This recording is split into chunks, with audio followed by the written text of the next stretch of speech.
halkan waxaan ka salaabayaa ummadda Soomaaliyeed si u dhan tahay maanta waxaan ka hadlayaa amba khudbadeedu ku saabsan tahay madaxweynaha waddanka Uganda Yoweri Museveni laba hadal buu dawladda Soomaaliya ku soo sheegay labada hadal waxay kala yihiin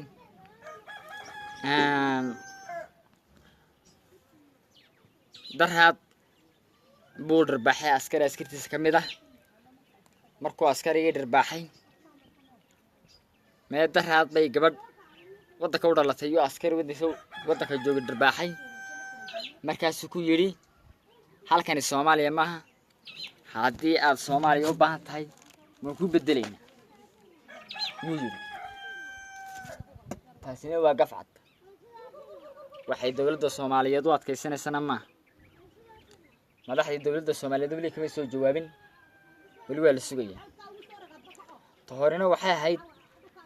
dhowr wadan oo wuxuu sheegay caalamka kamid ah Afrika kamid ah oo bilaa dawladda tusaalana wuxuu soo qaasay Soomaaliya Soomaaliyana waa dawlad la aqoonsan yahay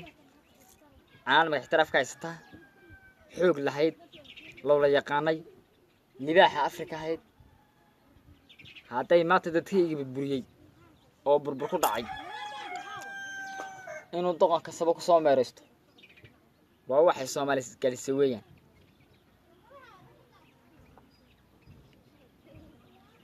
halkaasaan kaga baxayaa